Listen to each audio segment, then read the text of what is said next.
നല്ല നല്ല വീഡിയോസിലൂടെ നമ്മുടെ സജന സഞ്ജു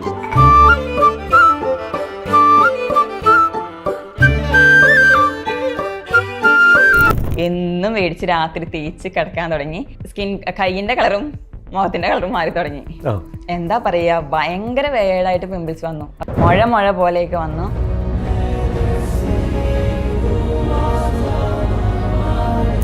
ഇവിടെ ഒരു ഡോക്ടറെ കൺസൾട്ട് ചെയ്തപ്പോഴാണ് അവർ കറക്റ്റായിട്ട് പറഞ്ഞ ആ ക്രീമിൽ ഒത്തിരി സ്റ്റെറോയിഡുകൾ ഉണ്ട്.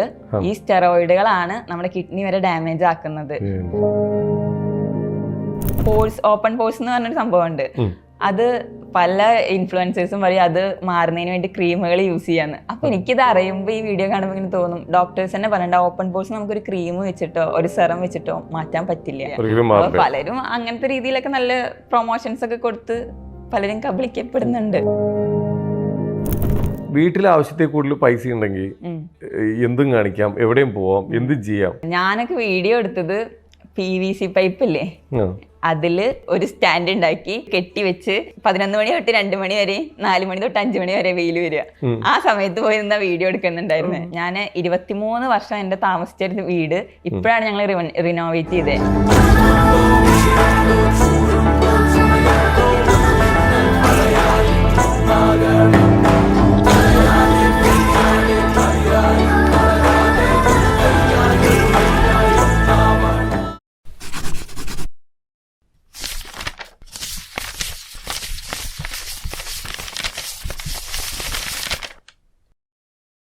ഇംഗ്ലീഷ് കഫേ വഴി ലോകത്തെവിടെ നിന്നും ഒരു പേഴ്സണൽ ട്രെയിനറുടെ സഹായത്തോടെ വാട്സാപ്പ് വഴി നിങ്ങൾക്ക് ഇംഗ്ലീഷ് പഠിക്കാം.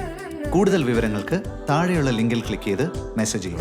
English cafe, we present you the perfect English. WhatsApp now 9633 888 575. നമസ്കാരം, welcome to Jango space. It's me Sreenath K Janardhanan. അപ്പോൾ എന്തായാലും ഇന്ന് നമ്മുടെ കൂടെ ഒരു അതിഥി കൂടിയുണ്ട്. ഈ അതിഥിയെക്കുറിച്ച് പറയുകയാണെങ്കിൽ നമുക്ക് കുറച്ച് നാളായിട്ട് സോഷ്യൽ മീഡിയയിലൊക്കെ ഒരുപാട് പലതരത്തിലുള്ള നല്ല നല്ല വീഡിയോസിലൂടെ നമുക്ക് എല്ലാവർക്കും പരിചിതയായ ഒരാളാണ്. മാത്രമല്ല ഒരു സംരംഭകയാണ്. എന്തായാലും നമുക്ക് പരിചയപ്പെടാം. നമ്മുടെ സജന സഞ്ജൂസ്. സജന എന്നാണ് ശരിക്കും പേര്. അപ്പൊ ഈ സഞ്ജൂസ് ഇട്ടേക്കുന്നു ഞാൻ തന്നെ സ്വയം ഇട്ടാണ് എന്നെ തന്നെ വിളിക്കുന്നത് അങ്ങനെയാണ്. അപ്പൊ എന്തായാലും വെൽക്കം ടു യുവർ ഷോ. എന്തായാലും വളരെ വളരെ സന്തോഷം.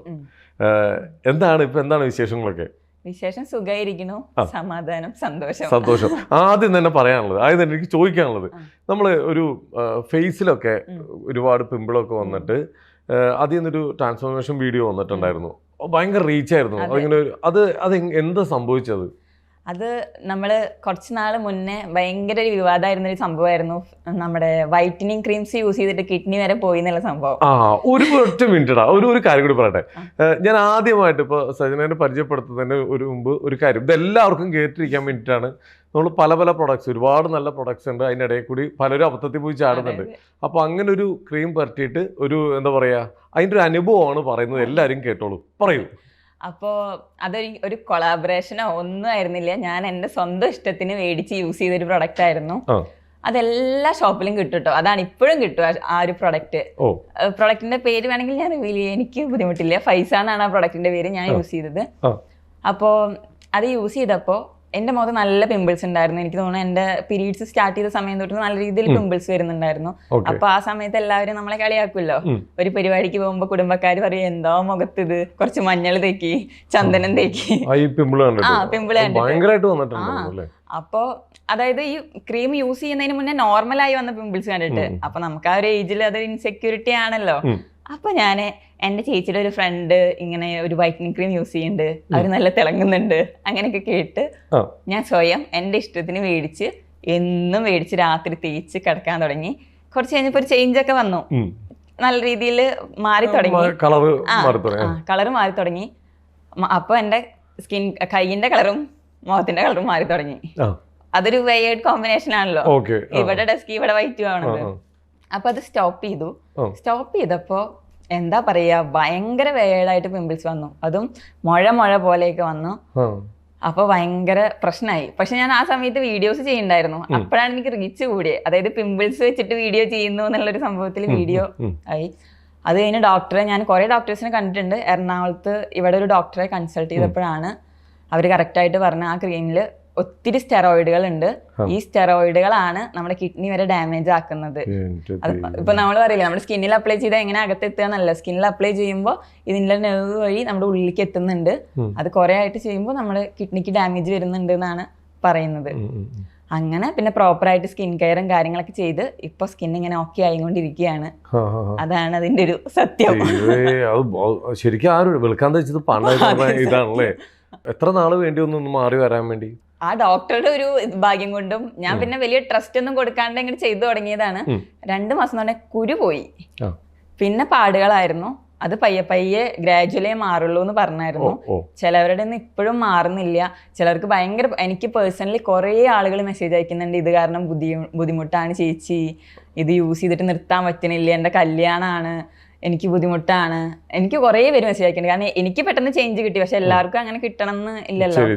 ചിലവർക്ക് സ്കിന്ന് ഭയങ്കര പൊള്ളല് വന്ന പോലെയൊക്കെ ആവും ആ ഒരു ക്രീം യൂസ് ചെയ്തിട്ട്. മാർക്കറ്റിൽ അവൈലബിൾ ആണ്. ഏത് ബ്യൂട്ടി വെളുത്തിട്ട് പാറുന്ന സംഭവമാണോ? എല്ലാം ഒന്നാണ്. ഒരു പാകിസ്ഥാൻ അല്ലെങ്കിൽ അറബ് ഏരിയയിൽ കിട്ടുന്ന ഒരു പ്രൊഡക്റ്റ് ആണിത്. ഇത് കുറെ പ്രൊഡക്റ്റുകൾ മിക്സ് ചെയ്ത് പല പല ബോട്ടുകളിൽ അവര് മാർക്കറ്റ് ചെയ്യാണ്. ഇന്ന് ഇൻസ്റ്റഗ്രാമില് അത് ഞാൻ ആ ഒരു ബ്രാൻഡിന്റെ പേര് ഞാൻ പറയണില്ല, അവർ എന്റെ വീഡിയോസ് ഇപ്പോഴും യൂസ് ചെയ്ത്, അതായത് ഈ പിമ്പിൾസ് അതിപ്പോഴും മാർക്കറ്റ് ചെയ്യുന്നുണ്ട്. അവർക്ക് ഞാൻ പേഴ്സണലി കുറെ മെസ്സേജ് അയച്ചു, അവരെന്നെ ബ്ലോക്ക് ചെയ്യാണ്.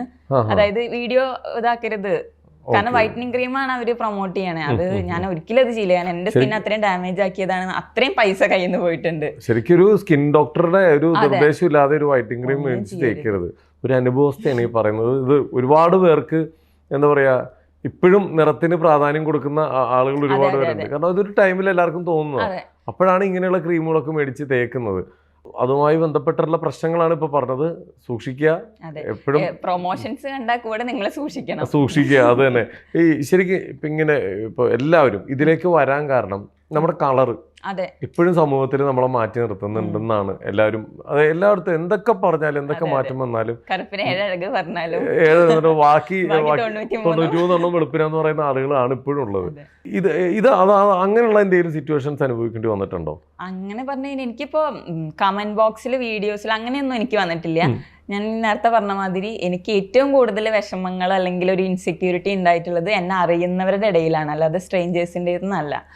നമ്മളൊരു ചിലപ്പോൾ നമ്മൾ ഫിൽറ്റർ ഒക്കെ ഇട്ടിട്ടാവുമല്ലോ പണ്ടൊക്കെ വീഡിയോ ചെയ്തിട്ടുണ്ടാവുക. അപ്പൊ നമ്മൾ ചെയ്തിടും, അത് കഴിഞ്ഞിട്ട് വരുമ്പോൾ നമ്മുടെ കൂട്ടത്തിലിരിക്കണവര് അത് പറഞ്ഞ് നമ്മളെങ്ങനെ കളിയാക്കും. അപ്പൊ നമുക്ക് ആ ഒരു സ്പേസ് കംഫർട്ടബിൾ അല്ലാതെയാവും. അപ്പൊ നമ്മൾ മെല്ലെ സൈലൻസിലേക്ക് പോവും. പിന്നെ വീഡിയോ ഇടുമ്പോൾ അവര് കാണരുതേ എന്ന് പ്രാർത്ഥിച്ചിട്ടാവും വീഡിയോ ഇടുക. അറിയുന്നവരായതുകൊണ്ട് ബ്ലോക്ക് ചെയ്യാനും പറ്റില്ല. അങ്ങനെ വല്ലാത്തൊരു എത്രയൊക്കെ സുഹൃത്തുക്കളാണെങ്കിലും നമുക്ക് പുറത്ത് കാണിക്കാൻ ഉള്ളില് ഒരു കറുപ്പിനെ കുറിച്ചൊക്കെ കളിയാക്കാൻ ഒരു വിഷമം. പക്ഷെ നല്ല നമ്മളെ മനസ്സിലാക്കുന്ന കുറെ നല്ല ഫ്രണ്ട്സും ഉണ്ട് കേട്ടോ. അവര് പറയും നീ ചെയ്യ്. പിന്നെ എനിക്ക് ഫിൽറ്റർ ഇടാതെ ചെയ്യാൻ തുടങ്ങിയപ്പോഴാണ് എനിക്ക് റീച്ച് ആയി. അതാണ് ഏറ്റവും വലിയൊരു സപ്പോർട്ട് ഉണ്ടായിരുന്നത്. അതാണ് മനസ്സിലായി എന്താന്ന് വെച്ച് കഴിഞ്ഞാൽ ഒരു ചിന്താഗതി നമ്മൾ മറ്റുള്ളവരെ കോപ്പി ചെയ്യാതെ നമ്മൾ നമ്മളായിട്ട് തന്നെ മുമ്പോട്ട് പോയാൽ മതി. എന്താ പറയാ, ഇപ്പൊ നമുക്ക് കിട്ടിയേക്കുന്ന കളറും കാര്യങ്ങളൊക്കെ അതാണ് ചിലപ്പോൾ ഒരു സമയത്ത് നമ്മുടെ പ്രശ്നം. പക്ഷെ എഴുന്നേറ്റ് നടക്കാൻ പോലും പറ്റാത്ത എത്രയോ ആൾക്കാർ നമ്മുടെ ചുറ്റുമുണ്ട്. കണ്ണ് കാണാൻ വയ്യാത്ത എന്തോരോ ആൾക്കാർ നമ്മുടെ ചുറ്റുമുണ്ട്. അപ്പൊ അതൊക്കെ വെച്ച് നോക്കുമ്പോൾ നിങ്ങൾക്ക് ബോണസാണ്. എന്തായാലും അടിപൊളിയായിട്ട് ഇപ്പൊ വീഡിയോസൊക്കെ കയറി വരികയാണ്. ഒരു നാട്ടിൻപുറത്ത് ജീവിച്ചു വരുന്നു. വീഡിയോസ് ഇടാൻ തുടങ്ങിയപ്പോൾ ഈ ഒരു മേഖല തെരഞ്ഞെടുത്തപ്പോൾ ഒരുപാട് വെല്ലുവിളികൾ നേരിട്ടിട്ടുണ്ട്. അതെന്തായിരുന്നു അത്? ഇപ്പൊ നാട്ടില് വലിയ കുഴപ്പമൊന്നുമില്ല. എന്നാലും നമ്മൾ ഈ പറഞ്ഞ മാതിരി നമ്മുടെ നാട്ടില് ഒരു 6 മണി ആയി കഴിഞ്ഞാൽ ഓട്ടോറിക്ഷ കിട്ടില്ല, ആ ഒരു പരിപാടിയാണ്. അപ്പൊ നമുക്ക് എറണാകുളത്തായിരിക്കും ഒരുവിധം എല്ലാ പ്രൊമോഷൻസും കാര്യങ്ങളും ഒക്കെ ഉണ്ടാവുക. പിന്നെ ഭാഗ്യത്തിന് എന്താന്ന് വെച്ച് കഴിഞ്ഞാൽ എന്റെ വീട്ടില് നല്ല സപ്പോർട്ടാണ്. അച്ഛനും അമ്മയാണെങ്കിലും അതുപോലെ ഇപ്പൊ നമ്മള് ഇവിടുന്ന് ട്രാവൽ ചെയ്ത് വരുമ്പോൾ ചിലപ്പോൾ 12 മണി 10 മണി ഒക്കെ ആവും. അപ്പോൾ അവര് നമ്മളെ സപ്പോർട്ട് ഉള്ളതുകൊണ്ട് നമുക്ക് ഇപ്പോഴും ഇതൊക്കെ ചെയ്തു പോകാൻ പറ്റുന്നു. അല്ല നമ്മളെന്നെ പോകണ്ട 10 മണി കഴിഞ്ഞൊന്നും വീട്ടിലേക്ക് വരാൻ പറ്റില്ല അങ്ങനെയൊക്കെ പറയുകയാണെങ്കിൽ ഞാൻ പരിപാടി അന്നേ നിർത്തിയായിരുന്നു. കാരണം നമുക്ക് നല്ല രീതിയിൽ ഏൺ ചെയ്യാൻ പറ്റുന്ന ഒരു പ്ലാറ്റ്ഫോമാണ് അത്. വേറെ റിസ്ക് ഒന്നുമില്ല. ഒരു മൂവി പ്രൊമോഷൻ കിട്ടിയാൽ തന്നെ നല്ല രീതിയിൽ നമുക്ക് ഏൺ ചെയ്യാൻ പറ്റും. തീർച്ചയായിട്ടും. അപ്പോൾ മൂവി പ്രൊമോഷൻസ് ഒക്കെ അത്യാവശ്യം ചെയ്യുന്നുണ്ട്. മ്യൂസിക്കിന്റെ ആണെങ്കിലും പിന്നെ എന്തെങ്കിലും ഇങ്ങനെ ബ്രാൻഡ് കൊളാബറേഷൻസും കിട്ടുമല്ലോ പ്രൊഡക്റ്റുകളുടെയൊക്കെ. ഓക്കെ. ഇപ്പൊ നമ്മൾ ഇത്തിരി മുമ്പ് നിറത്തിന്റെ കാര്യം പറഞ്ഞപ്പോൾ ഞാൻ ആ വിഷയം എടുത്തിടുന്നത് ഇപ്പോൾ സജന അത് നല്ല രീതിയിൽ ഫേസ് ചെയ്തിട്ടുണ്ട്, അത് കവർ ചെയ്ത് പുറത്തേക്ക് വന്ന ഒരാളാണ്. അതെ അതെ പക്ഷെ ഇപ്പോഴും ഒരുപാട് പേര് പല സ്ഥലങ്ങളിലും ഇപ്പോഴും നേരിട്ടുകൊണ്ടിരിക്കുന്നുണ്ട്. ആൾക്കാർക്ക് മനസ്സിലാവാത്തത് എത്രയൊക്കെ തമാശയാണെങ്കിലും പലരുടെ ഉള്ളിൽ അത് ഭയങ്കര വിഷമമാവുന്നുണ്ട്. ശരിക്കും അത് ഫീൽ ചെയ്തിട്ടുണ്ടാവും. ഈ ഒരു കളറിലുള്ള എല്ലാവരും അത് ഫേസ് ചെയ്യുന്നുണ്ട്. അപ്പൊ എന്താ വെച്ചാൽ കമ്പാരിറ്റി ആണ് ഇതിന്റെ എല്ലാത്തിനും പ്രശ്നം. ശരിക്കും ഇങ്ങനെ ഫേസ് ചെയ്യുന്ന കുട്ടികളോട് എന്താ പറയാനുള്ളത്? നിങ്ങളത് മൈൻഡ് ചെയ്യുക. പക്ഷെ എത്ര മൈൻഡ് ചെയ്ത് പറഞ്ഞാലും നമ്മുടെ ഉള്ളിലേക്ക് അത് എടുക്കും എന്നറിയാം. പക്ഷെ കളറല്ല കാര്യം എന്നെല്ലാം പറയുന്ന മാതിരി നമ്മളുടെ ആ ഒരു ഇൻബോൺ ആയിട്ടുള്ള നമ്മളുടെ ഒരു കഴിവുണ്ടാവും. അത് നിങ്ങൾ വളർത്തിയെടുക്കുക, ഫിനാൻഷ്യലി ഇൻഡിപെൻഡന്റ് ആവുക. ഈ പറഞ്ഞവരൊക്കെ നിങ്ങളുടെ ചുറ്റിലും വന്ന് നിന്ന് കൈയടിക്കും. എല്ലാവരും വരും. ബേസിക് ആയിട്ട് നിങ്ങൾ ഫിനാൻഷ്യലി ഇൻഡിപെൻഡന്റ് ആയി കഴിഞ്ഞാൽ ആർക്കും കളർ പ്രശ്നം ഉണ്ടാവില്ല, ഒന്നും പ്രശ്നം ഉണ്ടാവില്ല, ഹൈറ്റ് പ്രശ്നം ഉണ്ടാവില്ല, തടി പ്രശ്നം ഉണ്ടാവില്ല. അതെനിക്ക് തോന്നിയിട്ടുള്ള ഒരു കാര്യമാണ് കേട്ടോ. ഞാനന്ന് അത്യാവശ്യം ഫിനാൻഷ്യലി ഓക്കെ ആയി എന്ന് തോന്നിയപ്പോ ആർക്കും വലിയ കുഴപ്പമൊന്നുമില്ല. കളറിൽ പ്രശ്നമില്ല, ഹൈറ്റില് മെലിഞ്ഞിരിക്കണത് പ്രശ്നമില്ല, എല്ലാം ഓക്കെ ആയി. അതാണ് അതിന് ട്രെൻഡ് ആക്കാന്ന് പറയില്ലേ. ഒരുപാട് ബ്യൂട്ടി പ്രൊഡക്ട്സുകൾ നമ്മൾ പരിചയപ്പെടുത്തുമ്പോൾ അതിന്റെ അടിയിൽ ഒരുപാട് പേര് ആദ്യം കുറെ കമന്റുകൾ ഇടുമായിരുന്നു, നെഗറ്റീവായിട്ട് തന്നെ. ഇത് ചെയ്തിട്ടൊന്നും ഒരു കാര്യമില്ലെന്ന് ഇങ്ങനെയൊക്കെ പറഞ്ഞ് കുറെ കമന്റുകൾ ഇടുമായിരുന്നു. ആ ടൈമിൽ ശരിക്കും പറഞ്ഞാൽ അതൊക്കെ വിഷമമാവുന്നില്ലേ? അതായത് ഇത് അങ്ങനെയല്ല, ഫിൽറ്റർ ആണ്. ഞാനതൊക്കെ ജെന്യുവൻ ആയിട്ട് കൊടുത്ത റിവ്യൂ ആയിരുന്നു. അതായത് എന്റെ മുഖത്തുനിന്ന് മാറിയത് ഞാനൊരു പ്രൊമോഷനേ ചെയ്തതല്ല. പിന്നെ ആ ഡോക്ടർ അത്രയും നല്ലതായതുകൊണ്ട് നമ്മളത് കൊളാബായിട്ട് തന്നെ ഇട്ടു.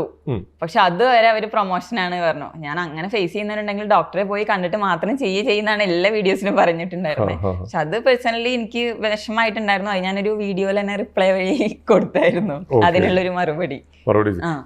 ഇപ്പൊ ഈ പറയുന്ന പോലെ ഇങ്ങനത്തെ പ്രൊഡക്ട്സുകളൊക്കെ ഇനിയിപ്പോ മേടിക്കണമെങ്കിൽ തന്നെ നമ്മൾ എവിടെയാണ് കറക്റ്റ് സ്ഥലത്ത് ചെല്ലേണ്ടത്? എനിക്ക് തോന്നുന്നു സ്കിന്നിന്റെ എല്ലാ കാര്യങ്ങളും ഒരു നല്ലൊരു സ്കിൻ ഡോക്ടറെ കണ്ടിട്ട് എടുക്കുന്നതായിരിക്കും. ഇപ്പോൾ അത് എന്ത് പ്രശ്നമായിക്കോട്ടെ, ഇപ്പോൾ എന്തെങ്കിലും ചെറിയ പാടോ നിങ്ങൾക്ക് വല്ല പൊള്ളലോ ഇരിച്ചലോ എന്തുണ്ടെങ്കിലും ഒരു ഡോക്ടറെ കണ്ടു കഴിഞ്ഞാൽ അവർക്ക് അതിന് പ്രോപ്പറായിട്ട് മെഡിസിൻ തരാൻ പറ്റുള്ളൂ. ബാക്കി നമുക്ക് മാർക്കറ്റിൽ കിട്ടുന്ന എല്ലാം ഈ പറഞ്ഞ മാതിരി കോസ്മെറ്റിക് പ്രൊഡക്ട്സ് അല്ലേ, അതിൽ സ്റ്റെറോയിഡുകളും കാര്യങ്ങളും ഉണ്ടാവും. കാരണം പെട്ടെന്ന് ഒരു ചേഞ്ച് അല്ലേ പറയുന്നേ. ചിലപ്പോൾ 4 ദിവസം കൊണ്ട്, 7 ദിവസം കൊണ്ട്, 10 ദിവസം കൊണ്ട് എന്നൊക്കെ പറയുമ്പോൾ അതിൽ എന്തായാലും എന്തെങ്കിലും ഒരു കെമിക്കൽ ഉണ്ടാവും. ഡോക്ടേഴ്സ് പറയും മോളെ 3 മാസമൊക്കെ ചിലപ്പോൾ യൂസ് ചെയ്ത ചെറിയ മാറ്റം ഉണ്ടാവുള്ളൂ, അത് വിചാരിച്ച് യൂസ് ചെയ്താൽ മതി എന്ന് പറയും. അപ്പോൾ സമയം എടുത്താലാണ് ഇതൊക്കെ മാറുള്ളൂ. പിന്നെ ഈ പറഞ്ഞ മാതിരി എനിക്ക് ചില വീഡിയോസ്, കാരണം നമ്മൾ ഡോക്ടേഴ്സിനെ എന്നും കാണാൻ പോകുന്നതാണ്, അതായത് എല്ലാ മാസവും നമ്മള്. അപ്പൊ അവരെന്നെ പറയും ഈ പോഴ്സ്, ഓപ്പൺ പോഴ്സ് എന്ന് പറഞ്ഞൊരു സംഭവം ഉണ്ട്.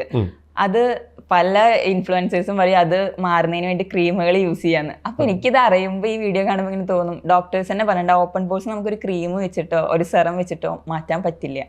അതിന് അതിൻ്റെതായിട്ടുള്ള ട്രീറ്റ്മെന്റ്സ് ഉണ്ട്. അതായത് ലൈക്ക് ഓപ്പറേഷൻ പോലെയൊക്കെയുള്ള ട്രീറ്റ്മെന്റ് ഉണ്ട്. ഒരു ക്രീം വെച്ചിട്ട് അത് മാറില്ല. പലരും അങ്ങനത്തെ രീതിയിലൊക്കെ നല്ല പ്രൊമോഷൻസ് ഒക്കെ കൊടുത്ത് പലരും കബളിക്കപ്പെടുന്നുണ്ട് ഇപ്പോഴും ഒരുപാട് പേര്. ശരിക്ക് പിന്നെ ഈ ക്രീം പരട്ടിയിട്ട് നിർത്തി കഴിയുമ്പോഴായിരിക്കും അതിന്റെ കൂടുതൽ റിയാക്ഷൻസ്. നമ്മള് അതാണ് അവരുടെ മാർക്കറ്റിംഗ് ആണ്, പ്രൊഡക്റ്റ് നിർത്തരുത്. അപ്പൊ കണ്ടിന്യൂസ് മേടിച്ചോണ്ടേ ഇരിക്കുമല്ലോ. എത്ര പേര് അങ്ങനെ നിർത്താണ്ട് ഇപ്പോഴും ഉപയോഗിക്കുന്നുണ്ടാവും. നിർത്തി കഴിഞ്ഞാൽ മുഖം ചുമക്കും, മുഴ പോലെ കുരുകൾ വരും. ഒന്ന് വെളുക്കണം എന്നും പറഞ്ഞോണ്ട് ചെയ്ത ഒരു ചിലവര് ചിലപ്പോ ഈ കുരു മാറണം പറഞ്ഞ് ചെയ്യണവരായിരിക്കും. വെളുക്കണം എന്നല്ല, കുരു മാറാൻ, കാരണം കുരു ഭയങ്കര ആകുമ്പോ ബുദ്ധിമുട്ടാണ് പറഞ്ഞിട്ടൊക്കെ. അപ്പൊ ഇങ്ങനെ പ്രൊഡക്റ്റുകൾ പരിചയപ്പെടുത്തുമ്പോ അപ്പൊ ഈ എങ്ങനെയാണ് സ്വയം യൂസ് ചെയ്ത് നോക്കിയിട്ടാണോ എന്തെങ്കിലും? ഇപ്പൊ പലരും പറയുന്നത് അങ്ങനെയാണെന്നാണ്. ഞാൻ അങ്ങനെ ഇപ്പൊ പ്രൊമോഷൻസ് അത് ചെയ്യാറില്ല. സ്കിന്നിന്റെ ഞാൻ ചെയ്യാറില്ല. കാരണം എനിക്ക് അറിയാം എന്റെ സ്കിൻ ഒന്നാമത് ഡാമേജ്. ഞാൻ അതിലൊരു എക്സ്പെരിമെന്റിൽ നടത്താറില്ല. 1-2 കമന്റുകൾ ഞാൻ കണ്ടായിരുന്നു. വീട്ടിലെ ആവശ്യത്തെ കൂടുതൽ പൈസ ഉണ്ടെങ്കിൽ എന്തും കാണിക്കാം, എവിടെയും പോവാം, എന്തും ചെയ്യാം. പക്ഷെ ഞങ്ങളൊന്നും അങ്ങനെയുള്ളത്, ഞങ്ങളൊക്കെ സാധാരണക്കാരാണെന്നുണ്ടോ കമന്റുകൾ വരുന്നുണ്ടായിരുന്നു. എന്താണ് വീട്ടിലെ ആവശ്യത്തിൽ കൂടുതൽ പൈസ ഉണ്ടോ? ഞങ്ങള് ഭയങ്കര ഒരു മിഡിൽ ക്ലാസ് ഫാമിലിയാണ്. ആകെ ഒരു സമാധാനം എന്ന് പറഞ്ഞു കഴിഞ്ഞാൽ പ്രത്യേകിച്ച് വലിയ കടങ്ങളൊന്നുമില്ല. അതാണ് ഏറ്റവും വലിയ സമാധാനം. അച്ഛൻ എന്ത് ചെയ്യുന്നു? അച്ഛൻ സാധാ ഒരു കൂലിപ്പണിക്കാരൻ തന്നെയാണ്. അമ്മയ്ക്ക് കുറച്ച്, അച്ഛന്റെ പേര് സോമസുന്ദരൻ എന്നാണ്, അമ്മയുടെ പേര് ജയശ്രീ. അമ്മ ജൂനിയർ ആർട്ടിസ്റ്റ് ആയിട്ടൊക്കെ പോയായിരുന്നു കേട്ടോ, കുറച്ച് സിനിമയിലൊക്കെ. അമ്മയുടെ കൂടെ ചെറുപ്പത്തിൽ ഞാനും കൂടെ ഒക്കെ പോവായിരുന്നു. അപ്പോൾ അമ്മയ്ക്ക് പിന്നെ കുറച്ച് ഫിസിക്കൽ ഇഷ്യൂസ് ഒക്കെ ആയിട്ട് ഇപ്പൊ റെസ്റ്റ് ആണ്. ഞാനും ചേച്ചിയാണ് പിന്നെ ഉള്ളത്, അവള് വർക്ക് ചെയ്യണു. അപ്പൊ ഞങ്ങളുടെ 3 പേരുടെ ഇങ്കാണ് ഇപ്പോൾ ഉള്ളത്. പിന്നെ എൻ്റെ കണ്ടാൽ മനസ്സിലാവും, ഞാൻ 23 വർഷം എൻ്റെ താമസിച്ചിരുന്ന വീട് ഇപ്പോഴാണ് ഞങ്ങൾ റിനോവേറ്റ് ചെയ്തത്. ആ വീഡിയോ ഇപ്പൊ അത്യാവശ്യം നല്ല റീച്ചിൽ പോകുന്നുണ്ട്. ആ വീഡിയോ കണ്ടവർക്ക് മനസ്സിലാവും ഞാൻ എങ്ങനെ ജീവിച്ച ഒരാളാണെന്ന്. അപ്പൊ ഞങ്ങൾ ഭയങ്കര ഒരു മിഡിൽ ക്ലാസ് ഫാമിലിയാണ്.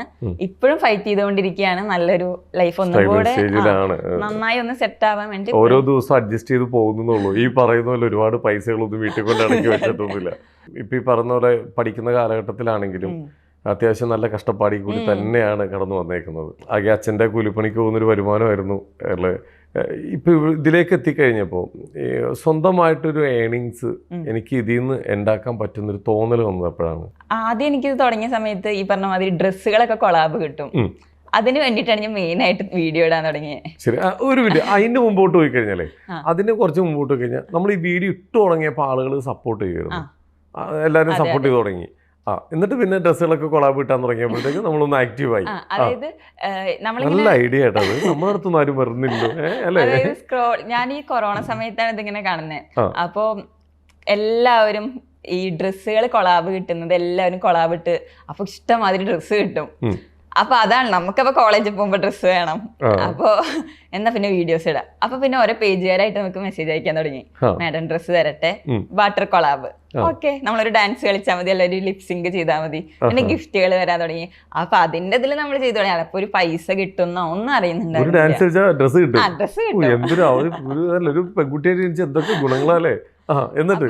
അങ്ങനെയായിരുന്നു ആ ഒരു സമയത്ത് ഉണ്ടായിരുന്നേ. പിന്നെ നമുക്ക് കുറെ ഡ്രസ്സ് ആയില്ലോ, ഇനി ഡ്രസ്സ് വേണ്ടല്ലോ. അപ്പൊ നമ്മള് അത് എല്ലാ ഇൻഫ്ലുവൻസേഴ്സും അങ്ങനെ സ്റ്റാർട്ട് ചെയ്ത് തോന്നുന്നു. അപ്പൊ അവര് പറയും ഡ്രസ്സ് വേണ്ട, നമുക്ക് പേയ്മെന്റ് മതി. അങ്ങനെ അത് പെയ്ഡ് ആയി തുടങ്ങി. പിന്നെ പെയ്ഡ് കൊളാബറേഷൻ എന്നുള്ള രീതിയിലായി ചെയ്തു തുടങ്ങിയപ്പോഴത്തേക്കും ഒരുപാട് വരാൻ തുടങ്ങി. അതെ, റീച്ച് ഉണ്ടാവില്ല, എന്നും വീഡിയോസ് ഇടും കണ്ടിന്യൂസ് ആയിട്ട് എന്തെങ്കിലും ഒക്കെ. അപ്പൊ പിന്നെ വീട്ടിലൊക്കെ എല്ലാവരും സപ്പോർട്ടായിരുന്നു. ഞാൻ അത് പറഞ്ഞ എനിക്ക് ഇടയ്ക്ക് സങ്കടം വരും. അതായത് ഞാനൊക്കെ വീഡിയോ എടുത്തത് PVC പൈപ്പ് ഇല്ലേ, അതില് എന്റെ ചേച്ചി കുറച്ച് ക്രിയേറ്റിവിറ്റി ഉള്ള ഒരാളാ. അപ്പൊ അവള് PVC പൈപ്പിൽ കൊണ്ട് ഒരു സ്റ്റാൻഡ് ഉണ്ടാക്കി. ഞങ്ങള് വീടിന്റെ മുന്നിൽ ഷീറ്റ് ഇട്ടിട്ടുണ്ട്. ആ ഷീറ്റിന്റെ തൂണിൽ ഇത് കെട്ടി വെച്ച് ഒരു ഷാള് വെച്ച് കെട്ടി വെക്കും. അന്നൊന്നും നമുക്ക് ട്രൈപോഡ് ഇല്ലല്ലോ. എന്നിട്ട് പോക്കോ C3 എന്ന് പറഞ്ഞൊരു ഫോണാണ് ഞാൻ അപ്പൊ യൂസ് ചെയ്തിട്ടുണ്ടായിരുന്നു വീഡിയോ സ്റ്റാർട്ട് ചെയ്യുന്ന സമയത്ത്. ആ PVC പൈപ്പ് കെട്ടിവെച്ച ആ ഒരു ഭാഗത്ത് 11 മണി തൊട്ട് 2 മണി വരെ, 4 മണി തൊട്ട് 5 മണി വരെ വെയിൽ വരിക. ആ സമയത്ത് പോയി നിന്നാ വീഡിയോ എടുക്കുന്നുണ്ടായിരുന്നേ. അങ്ങനെയാണ് സ്റ്റാർട്ട് ചെയ്തിട്ടുണ്ടായിരുന്നത്. അപ്പോൾ ചേച്ചിയാണെങ്കിലും പഠിക്കുക. അമ്മയും അച്ഛനോട് ഞാൻ അങ്ങനെ വീഡിയോ എടുക്കണ കാര്യമൊന്നും ഷെയർ ചെയ്യാറില്ല. അപ്പൊ എനിക്ക് പ്രത്യേകിച്ച് വേറെ ആരും വീഡിയോ എടുത്ത് തരാനില്ല. അതുകൊണ്ട് തന്നെ ഞാൻ എല്ലാ വീഡിയോയും ഈ ഒരു ലെവലിലാണ് ഉണ്ടാവുക. ഒക്കെ ഫേസ് മാത്രമേ ഉണ്ടാവുള്ളൂ. നമ്മൾ സൂം ചെയ്ത് നോക്കി ബാക്ക്ഗ്രൗണ്ട് ഒക്കെ ഇടയ്ക്ക് കാണിക്കാൻ എനിക്ക് കുറച്ച് ബുദ്ധിമുട്ടായിരുന്നു. അപ്പൊ ഞാൻ ഫുൾ കവർ ചെയ്യുന്ന രീതിയിൽ. അപ്പൊ കുറെ അതിനെ കാണുമ്പോൾ ആളുകൾക്കും ബോറല്ലേ. അപ്പൊ അവര് പറയും എന്താ ഇത് ഇങ്ങനെ തന്നെ എടുക്കണേ, അങ്ങനെ അങ്ങനെയൊക്കെ കമന്റുകൾ വരും. അപ്പൊ ഞാൻ പിന്നെ ചേച്ചി ഇടയ്ക്ക് ഫ്രീ ആയിട്ട് വരുമ്പോ പുറത്ത് പോയിട്ട് എന്തെങ്കിലുമൊക്കെ വീഡിയോ എടുക്കും അങ്ങനെ. പക്ഷെ ആ ഒരു അവസ്ഥയിൽ നിന്ന് ഇപ്പൊ എനിക്ക് ട്രൈപോഡ് ഉണ്ട്, ഐഫോൺ ഉണ്ട്, ലാപ്ടോപ്പായി, എഡിറ്റ് ചെയ്യാൻ പറ്റും. ആ ഒരു മാറി. അതെ, അതെനിക്ക് ഭയങ്കര ഒരു പ്രൗഡായിട്ട് ഫീൽ ചെയ്യാറുണ്ട്. ഒറ്റയ്ക്ക് വഴിവെട്ടി വന്നതാണ്. അപ്പൊ എന്തായാലും വീട്ടുകാരുടെ സപ്പോർട്ട് എന്ന് പറഞ്ഞു കഴിഞ്ഞാൽ അത്യാവശ്യം ഇവരെല്ലാത്തിനും ഓക്കെ പറഞ്ഞുകൊണ്ടാണല്ലോ. ഇപ്പൊ എല്ലാവരും ഹാപ്പിയാണോ? എല്ലാവരും ഹാപ്പി. ഇപ്പൊ ഇന്ന് ഇങ്ങോട്ട് വരാന്ന് പറഞ്ഞപ്പോഴും എല്ലാവർക്കും ഭയങ്കര സന്തോഷം. പണ്ട് കളിയാക്കിയവരൊക്കെ ഇപ്പൊ കൂടെ നിൽക്കുന്നുണ്ടോ? പേരൊന്നും പറയണ്ട, ആരും മൈൻഡ് ചെയ്യാറില്ല. അവര് ചിലപ്പോ എനിക്ക് ജാടയാണ് പറഞ്ഞാലും ഞാനിപ്പോ സത്യം പറഞ്ഞു കഴിഞ്ഞാൽ എനിക്ക് ഭയങ്കര ഒരു ചെറിയ സർക്കിളാണ്. അതിൽ ഞാൻ ഏറ്റവും പ്രയോറിറ്റി കൊടുക്കുന്നത് എന്റെ ഫാമിലിക്കാണ്. പിന്നെ എന്റെ ചെറിയൊരു സർക്കിൾ ഉണ്ട്. പിന്നെ കുറച്ച് ഓൺലൈൻ മീഡിയ ഫ്രണ്ട്സ് ഉണ്ട്. അവര് നമ്മൾ വർക്ക് ബേസ് ചെയ്തിട്ടും അവരുടെ നല്ല രീതിയിൽ നിൽക്കുന്നുണ്ട്. അല്ലാണ്ട് എനിക്ക് ഭയങ്കരമായിട്ട് ഞാൻ എന്നെ കളിയാക്കിയവരാണെങ്കിലും ഞാൻ പിന്നെ സംസാരിക്കാൻ പോവുക അങ്ങനത്തെ അവര് ചിലപ്പോൾ എനിക്ക് അവള് ഭയങ്കര വലിയതായി. എനിക്ക് അങ്ങനത്തെ പക്ഷെ ഞാൻ കംഫർട്ടബിൾ അല്ലാത്ത സ്ഥലങ്ങളിലേക്ക് ഞാൻ ഇപ്പോഴും പോവാറില്ല. ആ ഒരു സ്പേസ് എന്തായാലും ഒഴിച്ചിട്ടാണ്. എല്ലാത്തിനും ഒരു ലിമിറ്റ് വെച്ചിട്ടുണ്ട് ലൈഫിൽ. ഈ ഒരു മേഖലയിലേക്ക് ഇറങ്ങുമ്പോൾ ഒരു നാട്ടിൻപുറത്തുനിന്നൊക്കെ ഇതുപോലെ ട്രാവൽ ചെയ്ത് വരുമ്പോൾ നാട്ടിൽ ചെറിയ ചെറിയ ഗോസിപ്പുകളൊക്കെ പലരും പറയും. അങ്ങനെ എന്തായാലും പറഞ്ഞിട്ടുണ്ടാവും. അങ്ങനെ അത് വീടുകളിലേക്ക് എത്തിയിട്ടുണ്ടോ ഇങ്ങനെ പറയുന്ന ഗോസിപ്പുകളൊക്കെ? ആരെങ്കിലും പിന്തിരിപ്പിക്കാൻ വേണ്ടി ശ്രമിച്ചിട്ടുണ്ടോ? കസിൻസോ അല്ലെങ്കിൽ വീട്ടുകാരോ ആരെങ്കിലും ഏതെങ്കിലും വഴി കൂടി? ഇനി അച്ഛനും അമ്മയൊക്കെ അങ്ങനെ കേട്ടിട്ടുണ്ടോന്ന് അറിയില്ല. അവർ എൻ്റെ അടുത്ത് ഷെയർ ചെയ്തിട്ടില്ല. ഞാൻ അങ്ങനെയൊന്നും കേട്ടിട്ടില്ല. എൻ്റെ അടുത്ത് ആരും പറഞ്ഞിട്ടില്ല. പറയുന്നുണ്ടാവും, ചിലപ്പോൾ അവരുടെ ഉള്ളിലുണ്ടാവും, അവര് പരസ്പരം ഷെയർ ചെയ്യുന്നുണ്ടാവും, ഞാൻ പോകുന്ന വഴിക്ക് കമന്റ് അടിക്കുന്നുണ്ടാവും. അങ്ങനെ ടെൻഷനൊന്നുമില്ല, നമ്മൾ നമ്മുടെ കാര്യം നോക്കിയപ്പോ. പക്ഷെ ഇപ്പോഴൊക്കെ നാട്ടുകാർക്കൊക്കെ ആണെങ്കിലും വീഡിയോ ചെയ്യുന്നുണ്ട് എന്നൊക്കെ പറയാൻ ഭയങ്കര ഇഷ്ടം. ഇപ്പൊ കുറച്ചും കൂടെ ആൾക്കാർക്ക് നമ്മുടെയും കൂടെ വീഡിയോ എടുക്ക്, നമ്മുടെ നാട്ടിലൊരു ഇത് എടുക്ക്, അങ്ങനത്തെ ഒരു വൈബാണ്. നമ്മുടെ എന്താ പറയാ ഈ ഓഫറുകൾ വരുന്നുണ്ടോ ഈ സിനിമ, സീരിയൽ, ആൽബം? അങ്ങനെ ഇല്ല, സീരിയലിൽ ഇങ്ങനെ അനിയത്തിയൊക്കെ ആയിട്ടുള്ളത് വിളിച്ചായിരുന്നു. പിന്നെ എനിക്ക് അങ്ങനെ അഭിനയിക്കാനുള്ള ഒരു താല്പര്യമില്ല. ഫേക്ക് ആയിട്ടുള്ള ആളുകളുടെ മെസ്സേജുകൾ വരാറുണ്ട്. അത് ഇഷ്ടംമാതിരി ഉണ്ട്. എന്നാലും അങ്ങനെ ഓഫറുകളൊക്കെ തന്നുണ്ട്. അതായത് ആഡ് ഷൂട്ടുകൾ ഉണ്ട്, ഇവിടേക്ക് വരുമോ, ഡീറ്റെയിൽസ് പറയാം. അപ്പൊ ഞാൻ അതൊന്നും പിന്നെ നമ്മൾ കണ്ടാൽ തന്നെ മനസ്സിലാവുമല്ലോ. അറിയാൻ പറ്റും. ശരിക്കും ഇപ്പോഴും അങ്ങനെ നേരം വിളിക്കാത്ത കുറെ ആൾക്കാരുണ്ടല്ലേ. ആഡ് ഷൂട്ട് ഉണ്ട്, 50,000 പേയ്മെന്റ്. അതായത് ഈ പറഞ്ഞ മാതിരി ഒരു സ്റ്റാർട്ട് ചെയ്യുന്ന ഒരാൾക്ക് എത്ര ഉണ്ടാവുന്ന നമുക്ക് ഊഹിക്കാവുന്നതാണ്. പക്ഷെ പല പെൺകുട്ടികളും മേ ബി 50,000 എന്നൊക്കെ കേൾക്കുമ്പോ കിട്ടുന്നതാണ് വിചാരിച്ചിട്ട് പോകുന്നുണ്ടാവട്ടെ, അറിയില്ല. കൊല്ലത്താണ്, ഒരു ഡ്രസ്സിന്റെ ഷോപ്പാണ്, ഇനോഗ്രേഷന് വരണം, അപ്പൊ നിങ്ങൾ ഇവിടെ വന്ന് സ്റ്റേ ചെയ്തോളൂ. അപ്പൊ പിന്നെ നമ്മള് ഓക്കെ ഞാനും എന്റെ ഫാമിലി ഉണ്ടാവും പറയുമ്പോ ഫാമിലി വേണ്ട, നമ്മളിവിടെ അങ്ങനെ കുറച്ചുനാള് മുന്നേ വരെയൊക്കെ മെസ്സേജ് അയച്ചായിരുന്നു. പിന്നെ നമുക്കത് അറിയാലോ. ഞാൻ ആദ്യം കുറച്ച് ചാറ്റ് ചെയ്തായിരുന്നു, പിന്നെ മനസ്സിലായി ഇത് കാരണം ഒരുപാട് കുട്ടികൾക്ക് ഇപ്പോഴും ഇതിലൊക്കെ വീണു പോകുന്ന കുട്ടികളുണ്ട്. കാരണം സോഷ്യൽ മീഡിയ വഴി പെട്ടെന്ന് പൈസ കിട്ടും പറയുമ്പോ, പൈസ കിട്ടും, റീച്ച് കിട്ടുന്നു, അങ്ങനെയൊക്കെ പറയുമ്പോ അവരോട് എന്താ പറയാനുള്ളത് ഒന്ന് പറഞ്ഞു കൊടുത്തേക്ക്. നിങ്ങള് ആരുടെ മെസ്സേജ് വന്നാലും വിശ്വസിക്കരുത്. ഈ പറഞ്ഞ മാതിരി എപ്പോഴും സോഷ്യൽ മീഡിയയിൽ നിൽക്കുമ്പോൾ ആരുടെയെങ്കിലും, അതായത് കുറച്ച് റീച്ചിൽ നിൽക്കുന്ന ആരുടെയെങ്കിലും നിങ്ങൾ പോയി ചോദിക്കുക, ഇങ്ങനെയൊക്കെ കിട്ടുമോ പൈസ. ചിലപ്പോൾ എല്ലാവരും റിപ്ലൈ കൊടുത്തു എന്നൊന്നും വരില്ല. അറ്റ്ലീസ്റ്റ് വീട്ടിലെങ്കിലും നിങ്ങൾ ഷെയർ ചെയ്യണം, ഇങ്ങനെ ഒരു ഇത് വന്നിട്ടുണ്ട്, ഇവരൊന്ന് കോണ്ടാക്ട് ചെയ്ത് നോക്കൂ. സംഭവം പെൺപിള്ളേരെ എത്ര ഇൻഡിപെൻഡന്റ് ആയി പറഞ്ഞാലും മേ ബി ഒരു ആണ് വിളിച്ച് സംസാരിച്ച ഇവര് ഒന്നുമില്ല ചേട്ടാ പരിപാടി ഇല്ല പറഞ്ഞ് പോവും. എനിക്കത് തോന്നിയിട്ടുണ്ട്. നമ്മള് വിളിച്ച് സംസാരിക്കുമ്പോ അവര് ഉണ്ട്, ഇന്ന് വരണം, നാളെ വരണം, ഇങ്ങനെ നമ്മളതിനെ ഇങ്ങനെ ഇട്ട് കറക്കിയും കൊണ്ടിരിക്കും, മെസ്സേജ് അയച്ചിട്ടും വിളിച്ചിട്ടും. പക്ഷെ ഒരു ആൺകുട്ടിയെ കൊണ്ട് മെസ്സേജ് അയപ്പിക്കുമ്പോ അവരപ്പ പരിപാടി നിർത്തി പോലെ റിപ്ലൈ കൊടുക്കുന്നത് ചേട്ടനെ കൊണ്ടോ അച്ഛനെ കൊണ്ടോ ഒഫീഷ്യലി കാര്യങ്ങളാണെങ്കിൽ അങ്ങനെ സംസാരിക്കുക. നിങ്ങള് സംസാരിക്കരുതെന്നല്ല കേട്ടോ, പെൺകുട്ടികൾ സംസാരിക്കരുതെന്നല്ല, സംസാരിക്കുക. കയ്യിൽ ഹാൻഡിൽ ചെയ്യാൻ പറ്റുന്നില്ലെങ്കിൽ ചേട്ടന്മാർക്കോ ആർക്കെങ്കിലും കൊടുക്കുക. അങ്ങനെ പേടിക്കേണ്ട കാര്യമൊന്നുമില്ല, ധൈര്യമായിട്ട് അല്ലേ. കാരണത്തിൽ ഒരുപാട് ഓപ്ഷൻസ് ഉണ്ട് നമുക്ക്. ഇപ്പൊ പിന്നെ എന്റെ ഒരു ധൈര്യം പറഞ്ഞ എന്തെങ്കിലും ഒരു പ്രശ്നം വന്നാൽ അപ്പല്ല ഇവിടാലോ എന്തു നോക്കാൻ. അതെ, അങ്ങനെ ഒരു കാര്യം വന്നിട്ടുണ്ടോ എപ്പോഴെങ്കിലും? ഇല്ല, ഞാൻ ട്രെയിനിൽ നമ്മൾ എപ്പോഴും യാത്ര ചെയ്യാനതാണല്ലോ. ഇപ്പൊ ഒന്നാമത് ഈ ഷൊർണൂർ ഭാഗത്താണ് ഈ പറഞ്ഞ മാതിരി സൗമ്യ അതൊക്കെ ഉണ്ടായത് ഷൊർണൂർ ഭാഗത്താണ്. അപ്പൊ എനിക്കൊക്കെ ആദ്യം ട്രെയിനിൽ കയറുന്ന സമയത്തൊക്കെ പേടിയായിരുന്നു. അതും ലേഡീസ് കമ്പാർട്ട്മെന്റിലൊക്കെ ഇരുന്നിട്ടല്ല അങ്ങനത്തെ സിറ്റുവേഷൻസ് ഉണ്ടായി പറയുമ്പോ എത്ര പുരോഗമിച്ചു പറഞ്ഞാലും പേടി തന്നെയാണ് കേട്ടോ സത്യം പറഞ്ഞാൽ. അതെ പേടി തന്നെ. അതായത് ചിലപ്പോ ഓട്ടോയിൽ കയറുമ്പോ അവരൊക്കെ നല്ലവരായിരിക്കും, പക്ഷെ നമുക്ക് പേടിയാവും. അതെ, എനിക്ക് പേടിയുണ്ട് കേട്ടോ, എനിക്ക് പേടിയാണ്. അവിടെ എത്തി ഒറ്റയ്ക്കായി അല്ലെങ്കിൽ ഇപ്പൊ ഒരു ഓട്ടോയിൽ കയറി കഴിഞ്ഞാൽ ഞാൻ അപ്പച്ചനെ വിളിച്ചിട്ട് ഇരിക്കും. അവരെ സംശയമായിട്ടല്ലേ, ഇൻ കേസ് എന്തെങ്കിലും ആയാലോ ആ ഒരു പേടി ഇപ്പോഴും എനിക്കുണ്ട്. പാട്ട് പാടും? ഇല്ല, പാട്ട് പാടില്ല. ഒരു ഭയങ്കര രസമുള്ളൊരു സംസാര ശൈലിയാണ്, സംസാരിക്കുന്നതൊക്കെ ഭയങ്കര രസമായിട്ടുണ്ട്. ഈ ഓൺ വോയിസ് വീഡിയോസ് ചെയ്യാറുണ്ടോ ഒരുപാട്? ഞാൻ ഇപ്പൊ യൂട്യൂബില് ഷോർട്സില് അങ്ങനെയൊക്കെ ഇടുന്നേ, ഇൻസ്റ്റയിൽ അങ്ങനെ ഇടുന്നില്ല, വോയിസ് ഓവർ ഇല്ല. എനിക്ക് ഇൻസ്റ്റയിൽ എന്റെ കൂടുതൽ റീച്ച് കിട്ടുന്നത് ലിപ്സിംഗും അതുപോലെ ഇപ്പൊ കറന്റ്ലി റീച്ച് കിട്ടുന്ന ട്രാൻസിഷൻസാ. ഒരു ഡ്രസ് ഇട്ട് വന്നിട്ട് ഇങ്ങനെ അതിന് നല്ല റീച്ചാ. പിന്നെ എനിക്കും ഈ പറഞ്ഞ മാതിരി ആഗ്രഹമുണ്ട് കണ്ടന്റ് വീഡിയോസ് ചെയ്യണം, അല്ലെങ്കിൽ ഈ റീക്രിയേഷൻസ് ചെയ്യുന്നില്ലേ. പക്ഷെ അതെനിക്ക് പറയാനുള്ളത് എല്ലാവർക്കും ഒരേ സിറ്റുവേഷൻസ് അല്ല, എല്ലാവരുടെയും ഒരേ ഫാമിലി ബാക്ക്ഗ്രൗണ്ട് അല്ല. ഇപ്പൊ പലരും നമ്മുടെ വന്ന് കമന്റ് ചെയ്യുക, നിങ്ങൾക്ക് വേറെ ഒരു പണിയില്ല, കുറച്ചും കൂടെ നല്ലത് ചെയ്തുകൂടെ, അവര് ചെയ്തത് കണ്ടോ, ഇവർ ചെയ്തത് കണ്ടോ. അവർക്ക് അതിനുള്ള സപ്പോർട്ടും ഉണ്ടാവും, മേ ബി ഫിനാൻഷ്യലി ഓക്കെ ആവും. കാരണം ഡ്രസ്സ്, മേക്കപ്പ്, ഇതൊക്കെ കൊളാബ് കിട്ടുമായിരിക്കും. എന്നാലും അതിനൊരു ടൈം വേണം. നമ്മള് ജോലി നിർത്തി ഇത് ചെയ്യാനുള്ള ഒരു സ്പേസ് ഇല്ലാത്ത ഒത്തിരി ഇൻഫ്ലുവൻസേഴ്സ് ഉണ്ട്. അപ്പൊ ഇവരുടെയൊക്കെ കമന്റ് ബോക്സിൽ നിങ്ങൾ അവരെ കണ്ടുപിടിക്കുക, നിങ്ങൾ അതുപോലെ ചെയ്യേ. എല്ലാവർക്കും അത് പറ്റില്ല, അതെനിക്ക് തോന്നിയിട്ടുള്ളത്. ഇവരെന്താ എല്ലാവരും ഇങ്ങനെ പറയാം, നമ്മളൊക്കെ അൾട്ടിമേറ്റ് റീച്ച് കിട്ടിയാൽ നമുക്ക് എന്തെങ്കിലും ഫെയിമും ആവും, ഇത്തിരി പേയ്മെന്റും ഒക്കെ കിട്ടുന്ന രീതിയിലാണല്ലോ ഇത് തുടങ്ങുന്നത്. അപ്പോ എല്ലാവരും അവർക്ക് ഇഷ്ടമുള്ളത് ഓരോരുത്തരുടെ സാഹചര്യം അങ്ങനെയാണ് ഓരോരുത്തർ ഓരോ സൈഡിലേക്ക് ആക്കുന്നത്. അപ്പൊ അവർക്ക് ഇഷ്ടമുള്ളത് ചെയ്തോട്ടെ. ഈ പറഞ്ഞ മാതിരി എല്ലാവരും പറയണതാണ്, കാണാൻ ഇഷ്ടമില്ലെങ്കിൽ അവരെങ്കിലും ബ്ലോക്ക് ചെയ്താൽ മതി, എന്തിനാ വെറുതെ. ഇനിയിപ്പോ അതേപോലെ കാണുന്നുണ്ടെങ്കിൽ അവരുടെ വീഡിയോ പോയി കണ്ടോളൂ അല്ലേ. അതെ, അതാണ് ഇഷ്ടമെങ്കിൽ അത് കണ്ടോളൂ. പക്ഷെ എല്ലാവർക്കും അതേപോലെ ആവുമ്പോൾ വളരെ വലിയൊരു കാര്യമാട്ടോ. കാരണം പലരും ഇങ്ങനെ പറയും നിങ്ങൾ ഇതേപോലെ ചെയ്യൂ. ചിലർ ഇഷ്ടത്തോടെ പറയുന്നവരുണ്ട്, നമ്മളെ കുറച്ചുകൂടി നല്ലത് ചെയ്യുന്നത് പറയുന്നവരുണ്ട്. അത് ആഗ്രഹങ്ങളാണ്, അവർക്കും ഇത്തിരി വലുതായി കാണുന്നുള്ള ആഗ്രഹം ഉണ്ടാവും. പക്ഷെ ചിലര് ഭയങ്കര റൂഡായിട്ട് കളിയാക്കിയൊക്കെ പറയും. അതൊക്കെ കണ്ടുപിടിക്കുക, അതാണ് കണ്ടിരുന്നത്. അതാണ് ഓരോരുത്തർക്കും ഓരോ സാഹചര്യം ഉണ്ട്. ഇപ്പൊ ഇത്തിരി മുമ്പ് പറഞ്ഞില്ലേ PVC പൈപ്പിൽ ഫോൺ കെട്ടി വെച്ചിട്ടാ റീൽ ചെയ്തിരുന്നത്. അന്ന് എത്ര ആൾക്കാർ ചീത്ത വിളിച്ചിട്ടുണ്ടാവും ഇങ്ങനെ തന്നെ കാണിക്കണം. അവർക്ക് അവരുടെ അവസ്ഥ അറിയില്ലല്ലോ. അതെ, എനിക്കാരും എടുത്തു തരാൻ. എന്റെ ചേച്ചി പഠിക്കുകയാണ്, അവൾക്കാണ് ആകെ ഇത്തിരി എനിക്ക് എടുത്തു തരാൻ പറ്റുന്നത്.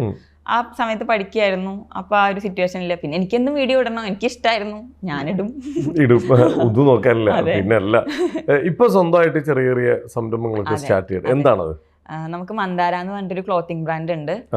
ഞാനിപ്പോ ഡ്രസ്സൊക്കെ അവിടെ സ്റ്റിച്ച് ചെയ്തതാണ്. അത്യാവശ്യം നല്ല രീതിക്ക് പോകുന്നു. പിന്നെ ബ്രൈഡൽ വർക്കുകളാണ് കൂടുതലെടുത്ത് ചെയ്യുന്നത്. പിന്നെ എന്റെ കൂടെ തന്നെ അതായത് പാർട്ട്ണറായിട്ട് ഗോപിക എന്ന് പറഞ്ഞിട്ടൊരു ചേച്ചിയുണ്ട്. ആ ചേച്ചിയുടെ തന്നെ നമുക്കൊരു റെന്റൽ ഷോപ്പും ഉണ്ട്, റീസ്റ്റൈൽ കൾച്ചർ, നമ്മുടെ നാട്ടിലെ ഒറ്റപ്പാലത്ത്. അത് ഫുൾ ബ്രൈഡ്സിന് റെന്റൽ കോസ്റ്റ്യൂംസ് ആണ്. അപ്പൊ അത്യാവശ്യം നല്ല രീതിയിൽ പോകുന്നു. കൂടെ സെറ്റായി എറണാകുളത്തേക്കൊക്കെ ഒന്ന് ഷിഫ്റ്റ് ആവണം. ബ്രാഞ്ച് എറണാകുളത്ത് സ്റ്റാർട്ട് ചെയ്യണം. അപ്പൊ അത് കുഴപ്പമില്ലാതെ ഇങ്ങനെ പോകുന്നുണ്ട്. അപ്പൊ ഓൺലൈനിലാണോ? ഓൺലൈനിലാണ്. മന്ദാര ക്ലോത്തിങ് മൊത്തം ഓൺലൈനിലാണ്. കാരണം ഓൺലൈനിലാകുമ്പോൾ നമുക്കൊരു ഷോപ്പിന്റെ ആവശ്യമില്ല, നമുക്കൊരു യൂണിറ്റ് മാത്രം മതി. പിന്നെ റെന്റൽ കോസ്റ്റ്യൂംസിന് ഷോപ്പ് ഉണ്ട്.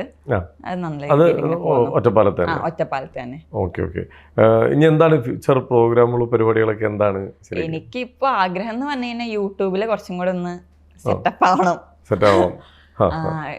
അതായത് എല്ലാവരും പറയുന്ന മാതിരി യൂട്യൂബ് നല്ലൊരു ഇൻകം കിട്ടാനുള്ള നല്ലൊരു പ്ലാറ്റ്ഫോമാണ്. പക്ഷെ യൂട്യൂബ് മാത്രം നോക്കിയിരിക്കല്ല, ഈ പറഞ്ഞ മാതിരി എന്തെങ്കിലും ബിസിനസ് എന്തെങ്കിലുമൊക്കെ ചെയ്യണം. കാരണം ഞാൻ ഇവിടെ വന്നപ്പോഴേ സംസാരിക്കായിരുന്നു, എന്റെ ഫീൽഡ് എന്ന് പറഞ്ഞു കഴിഞ്ഞാൽ ഞാൻ ബാങ്ക് ഫീൽഡായിരുന്നു. അവിടുത്തെ സ്ട്രെസ് കാരണം ഞാൻ ഓടിപ്പോയതാണ്. എനിക്ക് ബാങ്ക് ഫീൽഡിൽ വർക്ക് ചെയ്യുന്നവരുടെ അടുത്ത് ഭയങ്കര റെസ്പെക്റ്റാണ്. പിന്നെ ബാങ്ക് ഫീൽഡിൽ വർക്ക് ചെയ്യുന്നവർക്ക് ഏത് ജോലിയും ചെയ്യാൻ പറ്റും. അങ്ങനെ എനിക്ക് പേഴ്സണലി തോന്നിയിട്ടുണ്ട്. കാരണം നല്ല സ്ട്രെസ് ഉള്ള ഒരു ജോലിയായിട്ട് എല്ലാ ഇതിനും ഉണ്ട്. പക്ഷെ അതെന്താണെന്നറിയില്ല. ഞാനൊരു ക്രെഡിറ്റ് കാർഡിന്റെ സെക്ഷനിൽ വർക്ക് ചെയ്തിട്ടുണ്ട്. ആ കാര്യത്തിൽ എനിക്ക് ഭയങ്കര പ്രൗഡായിട്ട് തോന്നണത് എന്താണെന്ന് വെച്ച് കഴിഞ്ഞാൽ, അപ്പോഴും എനിക്കൊരു 200-250K ഫോളോവേഴ്സ് ഒക്കെ ഉണ്ട്. അത്യാവശ്യം എന്നെ പാലക്കാടൊക്കെ അറിയുന്ന ആളുകൾ ഉണ്ടായിരുന്നു. ഞാൻ ഓരോ കടയിലും കയറി ഇറങ്ങി കാർഡ് വിറ്റിട്ടുണ്ട്. എനിക്ക് ഫീൽഡ് വർക്കായിരുന്നു. അതിൽ എനിക്കൊരു നാണക്കേടൊന്നും ഉണ്ടായിരുന്നില്ല. പക്ഷെ ഈ കടയിൽ കയറുമ്പോൾ ചിലവർക്ക് എന്നെ മനസ്സിലാവും, കുട്ടി എന്തിനാ ഈ ജോലി ചെയ്യണേ.